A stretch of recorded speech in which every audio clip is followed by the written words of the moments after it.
computadora, están entrando las dos alumnas faltantes y se hizo una pregunta de Jonathan Montero relativa a cuáles serían las potestades de la Corte para crear este tipo de unidades y si esas potestades surgen del 116-17. Lo que está diciendo la Corte en el primer considerando de la acordada 36 no es que sus potestades surgen del 116 y 117. Lo que está diciendo es que en el ejercicio de la función jurisdiccional sus decisiones impactan a nivel económico. Ubiquémonos que estamos en el año 2009, había ocurrido la última crisis económica, que es la crisis del corralito, se había tardado mucho en dar una respuesta, se había señalado que la falta de respuesta jurisdiccional unívoca ha generado una especie de multiplicidad de interpretaciones, porque los tribunales de distintos fueros en distintos ámbitos del país habían dado respuestas distintas. Entonces, la Corte comienza por posicionarte en decir, yo soy un agente económico. Yo soy un agente económico en el sentido que las interpretaciones que da la Corte tienen un impacto económico, en el sentido que el derecho tiene un impacto económico y como la Corte es la última instancia interpretativa de la Constitución, sus decisiones tienen impacto económico. Pero, como te digo, parte de concebir una posición determinada en el derecho. La posición positivista te va a decir no. El derecho debe ser entendido como una pauta normativa, ajena a sus consecuencias, ajena a esa contaminación que puede dar la coyuntura política, sociológica, económica, etc. Otra posición, Usted la mía, por ejemplo, cuando ahora volvió la luz. Goldschmidt, te va a decir, el derecho implica el entrecruzamiento de distintas dimensiones, y básicamente tres. La dimensión normativa, el texto, el enunciado normativo, pero también la dimensión axiológica, es decir, los valores imbrincados en la norma, y la dimensión fáctica, es decir, los hechos.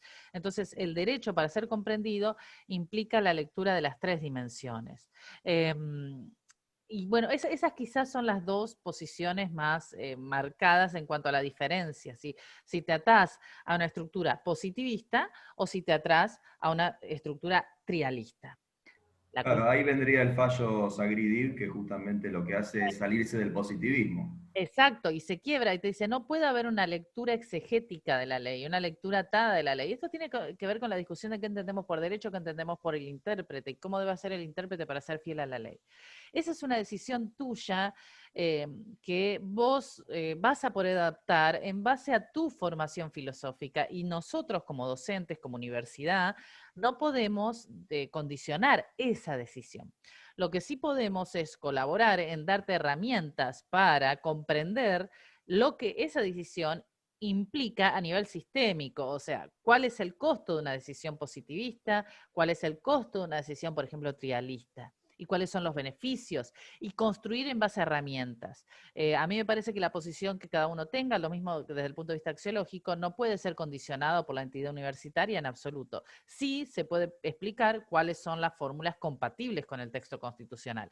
Si vos me vinieras acá, obviamente que no lo estás haciendo, ¿no? Pero a traer un discurso nacional socialista, yo te podría decir, tu discurso, te respeto como persona, pero tu discurso no es compatible con el orden constitucional argentino porque no se tolera ese tipo de discriminación en el orden constitucional argentino. Por ejemplo, te estoy dando un ejemplo muy absurdo, y no te estoy diciendo que eso es eso, pero con todo el respeto, hay algunos pensamientos que no son compatibles con el orden constitucional.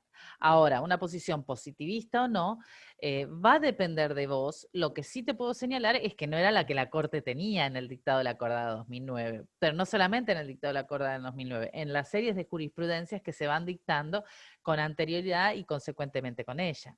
Sí podemos encontrar esa línea interpretativa en algunos jueces, como por ejemplo el doctor Escalía en Estados Unidos, Roberts en Estados Unidos, y en el caso de Argentina lo podemos encontrar una posición que preocupa, está preocupada por el apego a la norma como fuente de seguridad jurídica, es por ejemplo la posición del doctor Carlos Rosenkrantz en algunas decisiones, ¿no? Digamos, en todas las decisiones, pero en algunas es más evidente, ¿no? Y uno, en realidad, es cuestión de posiciones. Uno puede encontrar la que le resulta más afín en la medida en que uno sea consistente. y sobre todo el tribunal sea consistente. A mí me parece que un magistrado lo que se espera es esa consistencia, no que cambie de posición según la etiqueta del fallo, ¿no? Pero claro está que la Corte, en el caso de esta acordada, está adoptando una posición que se enrola dentro de lo que llamaríamos jurisprudencia realista, es decir, una jurisprudencia que ensarta el análisis jurídico en la realidad, tanto en cuanto a su génesis, es decir, las causas, los intereses que se tuvieron en cuenta al dictado de una norma, me refiero a interés como interés estatal, no como un fin público, y, digamos, las consecuencias en el dictado. El caso que vos señalás, el caso de provincia de San Luis, no, provincia de Santa Fe, citaste, pero que salió en conjunto con San Luis y Córdoba, calculo que te referís a los casos de coparticipación. Sí, sí, ese. Bueno, ahí efectivamente lo que hay es un análisis de cómo la falta de actualización de una norma, que estaba antes de la reforma, la falta de actualización, repercute de manera negativa en la distribución equitativa de recursos entre la nación y la provincia. Y entonces se explica de cómo es necesario que uno de esos organismos, que es el Estado Nacional, no pueda alterar la distribución de manera unilateral, pero eso es porque lo exige la Constitución. Y eso sí lo realiza la Corte en su competencia originaria. Es una vía de cómo la Corte a veces aplica conceptos económicos. Pero fíjate que ahí, yo no sé si entraría en ese punto. Yo creo que entra más en el siguiente considerando cuando, se me cierra la acordada, cuando la acordada señala el otro supuesto. Porque acá dice, lo que la Corte falla en el ejercicio de su jurisdicción gravitan en el desenvolvimiento de las actividades económicas que se realizan en el país. Lo que la Corte hace tiene impacto económico. En otro punto dice, al precisar casos concretos, necesito aplicar normas de la Constitución económica, por ejemplo, equitativa y proporcionalmente, contribuciones equitativas y proporcionales, retribución justa, salario mínimo, participación en las ganancias de las empresas, son conceptos de naturaleza económica. Y no sé si refiere ahí en la enumeración a normas de coparticipación, ¿no? Bueno, acá... No lo dice. No lo dice, pero el 75, inciso 19, cuando habla de políticas diferenciadas que tienden a equilibrar el desarrollo relativo a las provincias y regiones, se está refiriendo al principio de solidaridad en materia de coparticipación, ¿no? O es una de las proyecciones. Y está el grado equitativo de desarrollo, calidad de vida e igualdad en oportunidades en todo el territorio nacional, que está en el 75, inciso 2, que de alguna manera repercute también en el 75, inciso 3.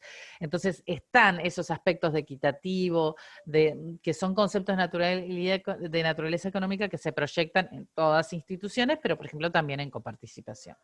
Entonces a mí me parece, pero es mi opinión, vos podés sostener la tuya en la medida en que lo fundes, que lo que se hace en este primer considerando es decir, la Corte es un agente económico. En segundo considerando, cuando ejerce la jurisdicción, aplica cláusulas de constitucional económico. En tercer considerando, los agentes me miran. A ver si, ¿cómo es que lo dice? La importancia. En la segunda parte del primero, cuando dice, no.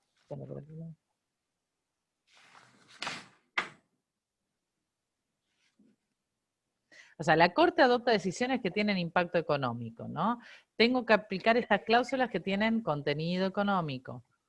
Eso es el considerando. Sí, a mí el ruido que me hace es en el primer punto cuando dice que tiene gravitación en el desenvolvimiento. A ver, cualquier decisión del Poder Judicial va a tener incidencia indefectiblemente. O sea, no, digamos, no es que estoy menospreciando lo que están diciendo, pero no es una novedad lo que dicen. Cualquier sentencia de la Corte tiene incidencia. De hecho, la jurisprudencia en la historia de la Corte ha ido modificando hasta social y culturalmente. Entonces yo también me pregunto, si hay una unidad económica, ¿por qué también no podría haber una unidad social o una unidad habitacional en la que se haga también de manera profunda un estudio respecto a cuáles son esos tipos de derechos que en la Constitución el Poder Ejecutivo y el Legislativo no observan y que en todo caso o en última instancia lo debería hacer la Corte? Entonces esas son mis preguntas y me voy de lo constitucional económico, pero en definitiva lo que intento descubrir es si es no pongo en duda lo que haya, cuál es la intención de esa acordada, pero también me pongo a pensar si hay un tinte político en todo esto, porque entonces ahí es donde me genera la duda de pensar que esa unidad no va a funcionar solamente de manera objetiva, sino que justamente va a funcionar con alguna proyección en la que tenga consecuencias políticas respecto al Estado nacional o o a los estados provinciales. Estoy anotando. Me parece que todas esas argumentaciones están muy buenas para la parte crítica. El primer punto que vos señalás ¿es nuevo o no es nuevo? No, no es nuevo.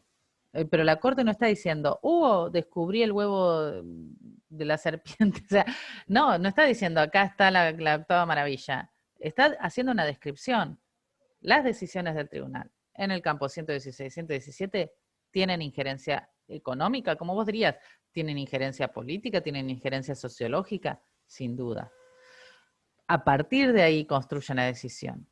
La diferencia que habría es que no solamente la Corte, múltiples fallos tienen contenido o injerencia económica, sociológica, como vos decís, de todas las instancias.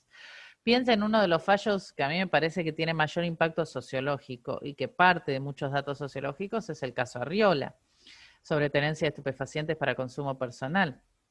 Ya vamos a ver por qué.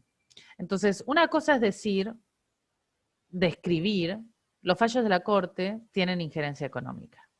La novedad no está en eso, porque en ese momento existía, sobre todo porque en ese momento se había adoptado ya hacía varios años una línea interpretativa que se enrostraría en esta idea de jurisprudencia realista y había ponderación de datos económicos. Cuando en masa se habla de la posibilidad de una corrida bancaria, hay una ponderación de dato económico y la sentencia, al crear en la nueva pauta de actualización,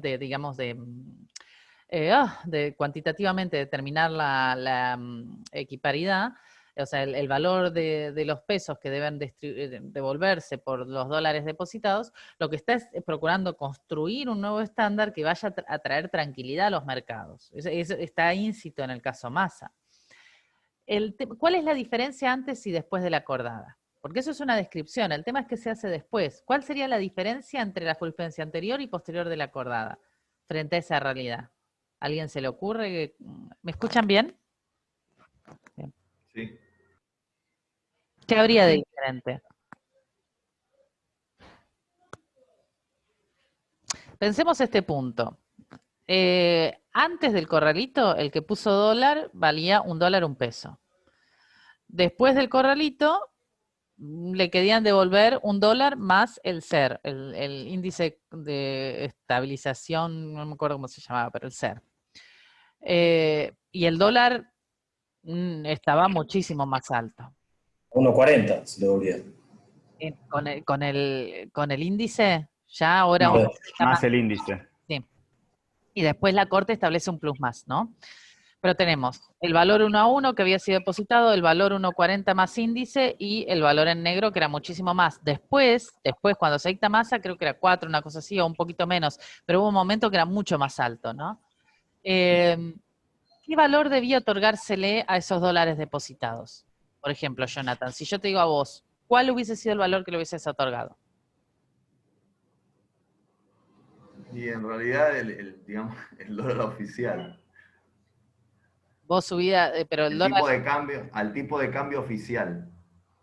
Claro, pero en ese momento, no, o sea, vos hubieses dicho, bueno, se le otorga lo mismo que hubiese sido dólar. Es que en realidad ese es el problema, es que está mal, porque si vos, a ver, tenés que partir de la base que si vos depositaste dólares, necesariamente te tienen que devolver dólares. La Ahora, hay posibilidad bancaria, que carga el sistema bancario, ¿qué respuesta le dabas? No sé, sinceramente no lo sé, pero tendría que haber habido otra solución distinta para no generar, porque en definitiva entonces ¿de quién es la responsabilidad? Porque evidentemente la responsabilidad es del Estado. Ahora, el problema es que el Estado, por lo general, nunca es nadie. Bueno, o sea, cuando les conviene el Estado, somos todos. También, ahí había que ver si la crisis era generada por el Estado o no, pero me gustó una cosa que vos dijiste, no sé.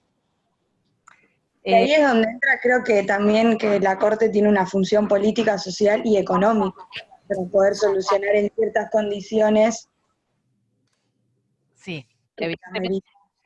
Lo que la Corte no podía hacer, porque tenía responsabilidad, era dejar de fallar. Entonces, ¿por qué no saber? Porque no hay elementos. Por ahí se crea para eso la unidad que hicieron, justamente porque no pueden decir no sé y tampoco pueden decir cualquier cosa, porque si fuera tan fácil como decir el dólar oficial, estás vulnerando un montón de derechos porque el 1 a 1 no existe más. Y si decís también bueno, a 10 pesos, también, o sea, se te cae toda la economía del país y nos fundimos. Entonces tienen que hacer un análisis que no se puede hacer de manera jurídica, que para eso llamás a especialistas, y bueno, y tiene mucha implicancia, pues la economía del país. Esa es la diferencia. Sí, igual, Para mí es distinto estar, bueno, que en ese momento se haya tenido una deuda en dólares que tener un plazo fijo en dólares. Bueno, eso fue analizado, si era una deuda hipotecaria, cómo era, si era por escritura, si era por acuerdo, si era un fondo común de inversión, es decir, se fueron una renta vitalicia, si era sector vulnerable, si tenía posibilidad de manejo o no, si era jubilado, si estaba muriéndose, si estaba enfermo. Toda esa casuística se analizó y estaba muchas veces previstas en los decretos y otras no. Pero lo que voy es que antes de esto se hubiese hecho así. Bueno, a ver, más o ¿por qué no se hicieron cargo los bancos? Digamos, era un tema entre privados, porque más allá de la crisis que había en el 2001, me parece que fue como una solución, bueno, todos perdemos un poco y nadie pierde tanto, con el 1.40 más ser, pero técnicamente en realidad debería haberse hecho cargo los bancos o la casa matriz de los bancos, el Scotiabank del Río de la Plata. A ver, O lo sea, que se planteaba en ese caso hipotético es que iba a haber una caída bancaria y que caía el sistema bancario. sí, Tu respuesta puede ser, Jonathan, pero después no sé si fue tan así, y además que, más allá, había una crisis profunda económica, laboral, mucho desempleo, violencia, 10 presidentes, pero me parece que también se salvó a los bancos cuando ellos también tenían parte de problema. O sea, no quiero llevar el tema a un tema más económico. pero fíjense que en todos los casos hay un elemento común. Más allá de lo que piensen o más allá de quién deba ir el costo, que es una decisión, eso es jurídico, hay un dato que nos está faltando. ¿Realmente iba a caer el sistema bancario? No se te escucha. Ay, es que es muy pro, pero no anda. Gracias. Más allá de las posiciones, quién debe asumir el costo, que es un tema de justicia. Hay un tema económico que falta, que es, ¿realmente se caía el sistema bancario? ¿Realmente se caía el sistema bancario? Es parecido a lo que pasa ahora. A ver, si la gente empieza a circular, ¿realmente se cae el sistema sanitario? ¿No hay camas o sí hay camas? O sea, hay veces que hay datos extrajurídicos, datos sociológicos, datos económicos, datos del sistema sanitario, que no son jurídicos, pero que los jueces deben tener en cuenta a la hora de fallar. Porque, por ejemplo, yo podía preguntar, o sea, la Corte, yo o cualquiera de ustedes, ¿se va a caer el sistema bancario o no en masa? Perdón, profe, ¿pueden cerrar los demás los micrófonos? Porque no escucho nada, escucho muy bajito. Bueno, si no me escuchan, intento entrar por mi Claro, es tu micrófono, te escuchamos como lejos. Quizás se le bajó el volumen porque hasta recién se escuchaba bien, ¿eh? Claro. Hasta hace un minuto, digamos. A ver, ¿ahí me escuchan? ¿No? Ahora sí. Bueno, vamos así, si no, entra por el otro. Más allá de la posición que uno tenga, uno puede decir, bueno, a ver, necesito el dato. Si yo devuelvo todos los depósitos, pongamos depósitos, no entremos con el tema de renta vitalicia y otros tipos de contratos, como fondos comunes de inversión, donde ahí en la renta vitalicia hay un problema porque estamos hablando generalmente de un vulnerable, en el fondo común de inversión no es un particular, una empresa que invierte, entonces nos da patrones distintos. Pongamos los depósitos básicos. Si devuelvo todos los depósitos conforme a la cotización vigente, ¿qué puede pasar? Por un lado, respeto el derecho de propiedad, fantástico. Es más, te digo, por eso Fight no firma con la mayoría en Bustos. Estoy de acuerdo. Yo en esa época trabajaba con Fight. ¿Qué pasa si se devuelven todos los depósitos? Venían en los expedientes, se cae el sistema bancario. A ver, dato, ¿se cae el sistema bancario, sí o no? Es un dato económico que no estaba producido en el expediente. Había comentarios, había elucubraciones, había menciones, se discutía todo el tiempo en la televisión. Como si fuese ahora el tema de qué pasa si salimos todos y se termina la cuarentena, si se cae o no el sistema sanitario. La misma discusión de voces distintas y posiciones distintas. Vos, juez, ¿sabés si se va a caer el sistema bancario o no? Vos, por obra y gracia del Espíritu Santo. ¿Lo sabés? Ustedes, los abogados, ¿lo sabemos? El problema es que los abogados nos encanta ser psicólogos, sociólogos, economistas. ¿Mm? Les voy a contar un caso que no tiene que ver con economía, pero que yo coincido con vos, Jonathan. A mí me gustaría una oficina de análisis sociológico, porque creo que las decisiones de la Corte tienen un fuerte impacto sociológico. ¿Mm? Sin duda. Y muchas veces se utilizan datos sociológicos en la construcción de decisiones. Pero les cuento el caso Arriola. Como ustedes saben, con respecto a la tenencia de estupefacientes para consumo personal, y si no lo saben les cuento, hay muchas idas y vueltas, idas y vueltas. O sea, no me sale ahora los anteriores, pero Basterrica, Montalvo, Capalvo y finalmente Arriola, ¿no? Sí se puede, no se puede, sí se puede, ¿cuándo se puede? ¿No? Parece el cuento de la buena pipa. Pero sin embargo, si ustedes analizan, ¿cuál es la diferencia entre Montalvo, que fue el último, si no me equivoco, y Arriola? En Montalvo se dice la tenencia de estupefacientes para consumo personal, la tenencia sola, no el consumo, la tenencia genera efecto contagio. ¿Esto qué significa? Significa que vos, Juan Ignacio, tenés 3 cigarrillos de marihuana en tu casa y de golpe a Maida le da ganas de fumarse un cigarrillo. O sea, efecto contagio social, es un dato social. Yo les pregunto a ustedes, la tenencia de estupefacientes para uso personal, tenencia, ¿no? Que la andan mostrando, ni lo andan fumando en la facultad, ¿genera efecto contagio, sí o no? No, igual, No. no, igual la diferencia creo que entre uno y otro era que uno fue en la calle y el otro fue dentro de su vivienda. No. Estás hablando de supuestos de Arriola, de los distintos supuestos de Arriola. El concepto que se establece en Basterrica con Montalvo es genérico, el de Arriola es restringido casuístico. Lo que pasa es que había un dato sociológico de efecto de contagio, que después es lo que dice Fait, dice, yo me equivoqué, ese dato no era correcto, las investigaciones de Naciones Unidas acreditan que eso no es verdad. Y cita una fuente de datos sociológico que dice que la punición de la tenencia no termina con el efecto contagio. Que el efecto contagio va a ser independiente a la punición o no de la tenencia. Entonces, el elemento que le había permitido a la Corte de Montalvo considerar que hay una afectación remota de la salud pública y la afectación remota de los derechos de terceros, le cae en Arriola. Pero es un dato sociológico. Fíjense cómo un dato sociológico hizo que un magistrado cambiara de opinión.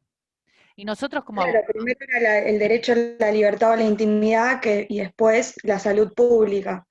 O sea, ese era... A ver, el derecho a la intimidad implica que no se pueden reglamentar las acciones privadas salvo que afecten derechos de un tercero o el orden y la salud pública y la moral pública. Aquí lo que se dijo en Montalvo es que como podía haber una afectación remota por el efecto contagio, y además por otros temas, pero una afectación remota era punible, era restringible la intimidad. Pero ¿cómo demuestro yo si la tenencia puede afectar o no remotamente los derechos de un tercero? Necesito un dato sociológico que me lo demuestre. En Montalvo se sostuvo una cosa, pero sin prueba científica que acredite ese dato sociológico. Y en cambio en Arriola, lo que Fay sostiene es que lo que se sostuvo en Montalvo no tenía rigor científico, porque hubo informes de Naciones Unidas generados posteriormente que demuestran que eso que se había sostenido no era correcto en términos sociológicos. ¿Se entiende lo que estoy queriendo explicar? Entonces, fíjate, Jonathan, cómo ahí tenés un análisis que tiene en cuenta datos de la realidad, pero los tiene en cuenta de manera equivocada, porque en el primer caso se basan en afirmaciones dogmáticas. Yo, juez, creo que el efecto contagio se va a dar. Yo, juez, creo que si un grupo de personas tienen cigarrillos de marihuana en su casa o en un bolsillo de su pantalón, va a generar perjuicios remotos a terceros. ¿Pero por qué lo creo yo? ¿Yo soy sociólogo? ¿Sé que eso va a pasar? No, me lo imagino yo. O lo creo yo con toda mi buena fe, pero sin fundamento técnico. Introducido de manera técnica el dato extrajurídico, se demuestra que ese efecto no se genera. ¿Mm? Entonces, la ponderación de datos extrajurídicos está en la jurisprudencia de la Corte y está en la jurisprudencia de todos los tribunales. El tema es si está de manera dogmática, que se basa en la sola opinión del juez, o está de manera técnica científica. Esa es la innovación de la acordada. Es decir, yo tengo que usar categorías que son económicas, no jurídicas. Por lo tanto, quiero que un grupo de personas me las explique. No sé cuál es el aspecto político partidario, sí cuál es el aspecto político institucional, en el sentido que la Corte estaba tomando decisiones de fuerte impacto económico y por lo tanto ahora esas decisiones van a tener una especie de asesoramiento, pero no un asesoramiento vinculante. Entonces, en el fondo, no es que la comisión va a controlar a la Corte. La Corte continúa con su potestad. ¿Cuál es el aspecto político ahí? Que no lo llegó. ¿Político institucional? No, es respecto a los otros poderes. Con la explicación que diste hace un ratito, digamos, convencería mucho más de por qué se crearía esta unidad. El punto es, lo que yo he leído, es la desconfianza que hay con relación a porque si bien no es vinculante, lo cierto es que no es vinculante, tampoco podemos ser tan ilusos de pensar que no va a incidir, porque ¿para qué está? ¿Para qué te informan previamente? Es decir, ¿para qué necesitas un informe previo a los efectos de sacar una sentencia que puede ser para un lado o para el otro? Entonces, si bien no es vinculante, incide, inevitablemente incide, ya sea para un lado o para el otro. Ahora, es verdad el argumento que diste que eso sí puede convencer a los efectos de por qué se crea la unidad. Lo que sí me hace ruido es que es como todo, o sea, la objetividad a veces se transforma en subjetivo. O sea, la unidad esta se crea de manera objetiva, pero el problema es que siempre se utiliza, siempre o en alguna ocasión se puede utilizar con otra finalidad que no es justamente objetiva. Esa es la duda que me genera todo esto. Bueno, eso te puede Yo pasar. lo veo al revés, para mí es mucho más subjetivo que opine un juez de temas que no tiene ni idea, y otra cosa es que tenga un informe, que puede ser vinculante o no, pero por lo menos tiene que decir, yo me aparto de este informe por tal y tal motivo. Le estás dando una cosa más para que sea objetivo. A ver, hay un punto que señala Mariana que es importante. La mayoría de la gente no conoce esta acordada, no sabe que existe. Pero la acordada lo que visibiliza es que este tipo de razonamiento está en el tribunal. El razonamiento ya estaba, porque uno lo podía encontrar en la jurisprudencia. Hay trabajos de Stordeur que hacen un análisis económico de la jurisprudencia de la Corte y lo encuentra las líneas. Pero el tema es que la gente, los abogados no articulaban en diálogo en ese idioma. Entonces, ¿qué problema habría que vos como parte traigas tu propio estudio de impacto económico y lo traigas al expediente? Eso se va a bilateralizar y la otra parte le va a contestar. ¿Habría déficit de eso? ¿Habría problema? En realidad es lo que debería pasar. En realidad estos análisis de datos económicos que condicionan las decisiones tendrían que estar introducidos en el debate. Esta idea que la Corte requiera una especie de asesoramiento técnico extrajurídico, sí nos está haciendo un diagnóstico. La Corte se está basando en base a cuestiones no jurídicas, netamente jurídicas, porque el concepto, por ejemplo, de monopolio es un concepto que está usado por la Constitución. La Corte le tiene que dar contenido, ¿no? Pero con esto de jubilación móvil está en la Constitución, no es que la Corte está metiéndose en algo que no le corresponde. Lo que pasa es cómo lo entiende. Pero en realidad, si yo soy abogado y quiero defender a un jubilado que no le aumenta la jubilación, tengo que traerle un estudio económico que diga que movilidad no es lo que hizo el Ejecutivo. Y voy a pedir más, y tengo que traer un estudio de impacto económico. Pero ¿cuál es el problema del estudio del impacto económico? Es caro. Entonces por ahí el abogado del jubilado no puede. Generalmente los que van a poder traer estos estudios de impacto económico, ¿quiénes son? Las empresas, mega empresas, los poderosos. Entonces, que aparezca una unidad de asesoramiento en este sentido, lo que va a garantizar es que el dato técnico objetivo llegue al tribunal. Lo mismo que la figura del amicus curiae. El dato sociológico, Jonathan, por primera vez se incorpora en la jurisprudencia estadounidense en favor de afroamericanos en el caso Brown versus Board of Education. Se discutía si era discriminatorio o no la educación segregada, ¿no? Escuelas para blancos y escuelas para negros. Y los negros no tenían plata para pagar estudios sociológicos caros.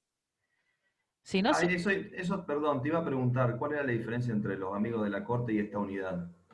una es interna y la otra es externa, pero los dos se supone que son técnicos. Vos podés decir, Claro, no es pero técnico, por eso. pusieron amigos, cosa que no pasa, no pusieron amigos, pero te digo, podría discutirse eso. Pero en realidad los dos tienden a dar información técnica, desinteresada más que en una solución más idónea del caso. Y los dos se basan en la idea de cuando la jurisdicción constitucional utiliza datos no jurídicos, necesita que esos datos ingresen de manera técnica. ¿Sabes cuál es la otra diferencia con el amicus, que es importantísima? Lo que trae el amicus se debate. Es decir, lo que diga el amicus se bilateraliza. En cambio, lo que dice la unidad no se bilateraliza. Y eso es importante. Porque si yo fuese parte, me gustaría saber qué dijo la unidad, para poder rebatirlo. Por ahí. Claro, pero exactamente, ese era el punto respecto a esta unidad, si solamente se limitaba a informar y ahí quedaba solamente como un informe que ni siquiera es de un perito, ni siquiera es de un perito en el que se le puede dar traslado a las partes para que alguno se A ver, expida y ya de objete. perito, ¿no? O sea, si vos te fijás, el dato económico en Estados Unidos entra a través de peritos que prestan como declaraciones. O sea, ¿cómo entra procesalmente? No deja de ser anecdótico en la medida que se respete el debido proceso. El problema acá es que no se bilateraliza y es un punto importante. Pero no habría problema a que vos como parte introduzcas elementos probatorios del tema. Y el problema es que la gente no lo hace, los abogados no los traen. Con el tema de marcas y patentes, ¿vos, Jonathan, sos el que trabaja en marca y patente? Sí. Bueno, hay un montón de datos sociológicos relativos a si una marca genera confusión o no con otra. ¿Mm? Por ejemplo, en el litigio de marca y patente hay mucho dato sociológico relativo a eso. ¿Y quién lo trae? Las partes. La parte que quiere invocar que su marca está, digamos, invadida por otra nueva porque se genera confusión, tiene que traer un estudio sociológico que diga, ay, sí, la verdad que cola me hace confundir con Coca-Cola, para sustento de su pretensión, ¿o no? Sí. Lo que pasa es que ahí se pueden aplicar las reglas clásicas adjudicativas, el que invoca prueba. Ahora, cuando estás hablando de una política económica que va a afectar a todo un sector vulnerable, ¿qué le vas a decir? A ver, gente de asentamientos precarios, tráigame un análisis económico del impacto de la decisión. ¿Te parecen? A ver, jubilados. Entonces eso no se puede. Entonces lo que se buscan son válvulas de ingreso de la información, porque lo que se procura es que la sentencia tenga la mayor información posible para ser más idónea. ¿Cómo garantizamos que no haya error judicial? Mejor información. Ahora vos decís, cualquier válvula me permite entrar intereses políticos, probablemente, pero yo prefiero un juez que tiene información a un juez que no tiene información. Salvo que vos me digas, las sentencias no tienen que mirar la realidad. Y es otra posición jurídica y es válida, no es la que va en la línea, ¿no? Por eso decíamos, lo nuevo fue que el dato extrajurídico ahora va a ser técnico. ¿Por qué solamente el dato económico y no el dato sociológico? Interesante. Yo te confieso que estudié este tema, yo viví un tiempo en Estados Unidos en una universidad que es la Universidad de Georgetown, estudié las dos materias, análisis económico, análisis sociológico del derecho. Hubiese preferido una unidad sociológica, no económica.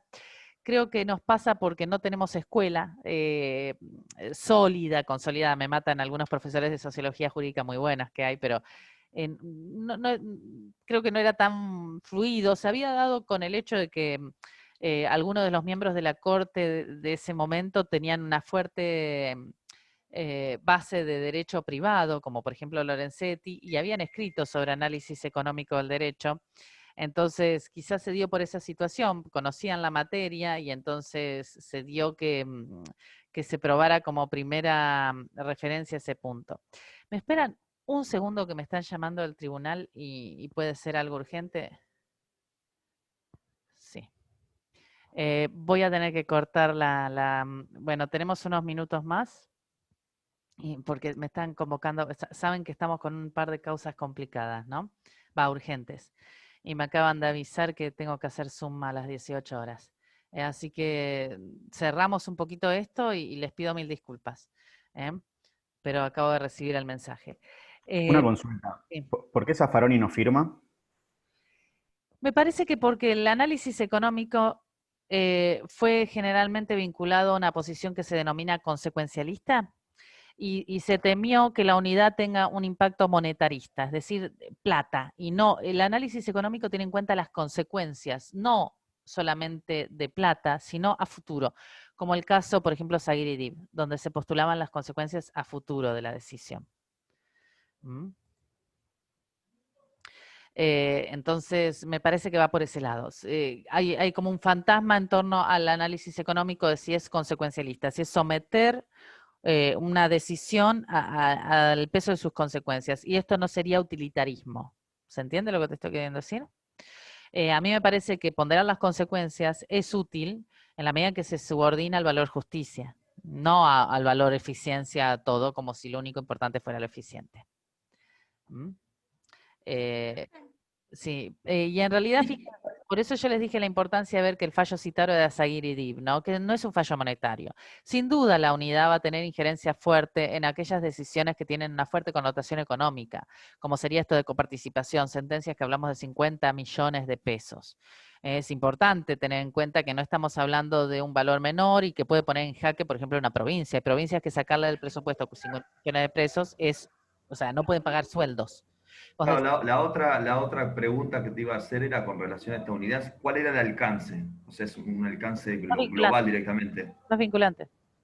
No, el alcance me refiero a que que la Corte se puede remitir a esta unidad a los efectos que le haga informes de cualquier asunto, de Sí. cualquier conflicto judicial en el que esté involucrado una cuestión económica, ya sea de un particular con el Estado, entre particulares. Sí, de cualquier caso, no necesario. Fíjate que Zaguirre-Dib no había involucrado una cuestión económica. Pero en Zaguirre hubo un informe de esta unidad. No, está citada Pero, en la acordada. Zaguirre-Dib.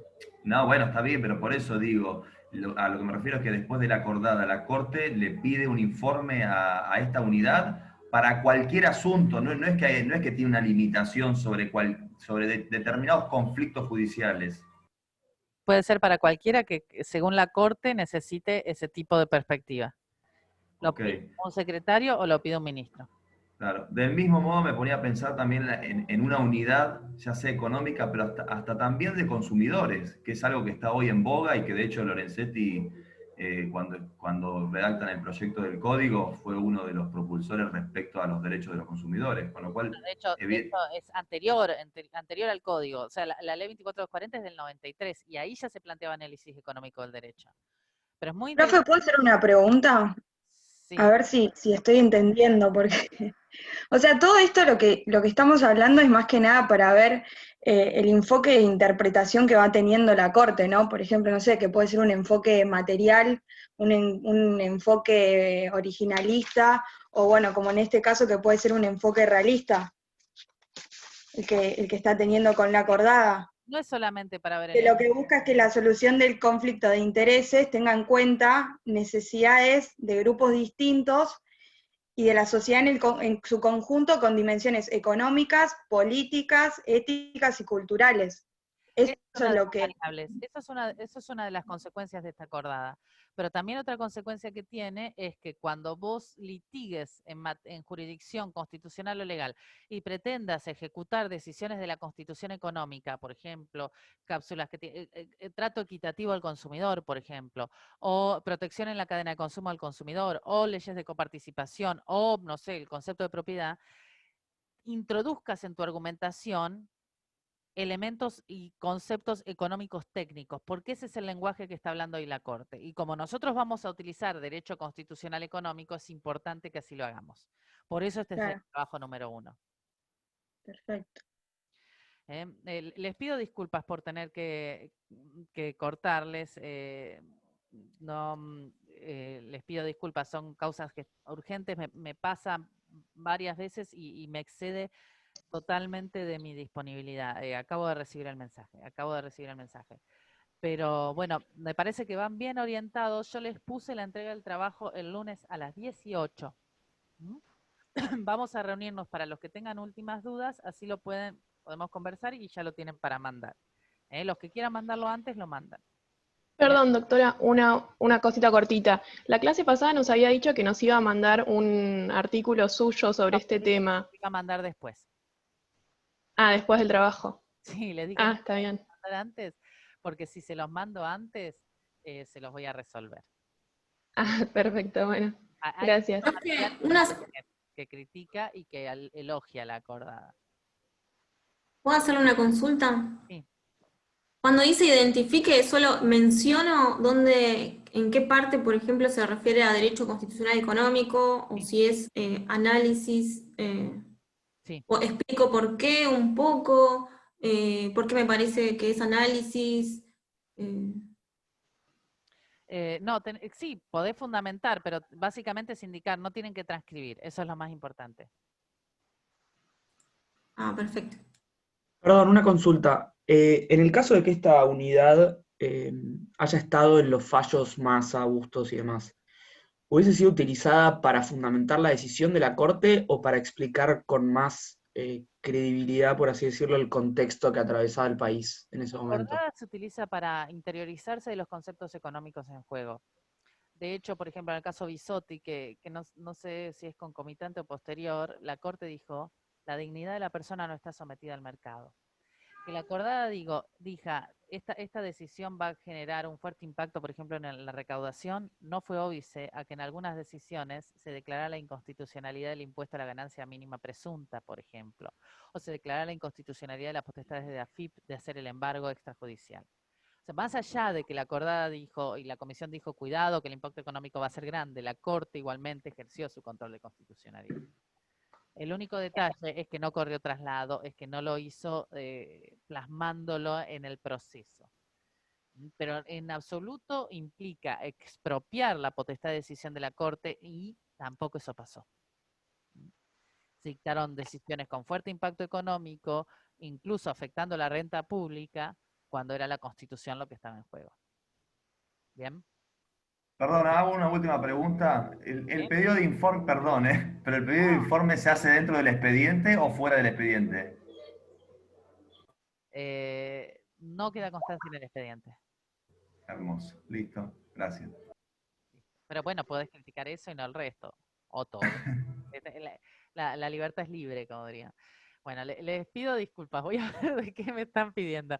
Les mando un abrazo grande y bueno, acuérdense que son 3.000 palabras, no es mucho. Traten de volcarse ustedes, no me traigan copia de cosas de otros y copia de internet. Apuntan a ustedes, apunten a realmente lo que piensan. Es un grupo bastante conflictivo, es difícil de contener, digamos. Me gusta. Entonces, vuelquen eso. Y Mariana, me encantó ver tu versión combativa, que venías dormida estos días y me encantó verte así, me gusta y está bueno que se refuten entre ustedes. Muchas gracias, un buen fin de semana y nos vemos el lunes. Gracias. Chao. Buen fin de. Chao. Gracias. Chao.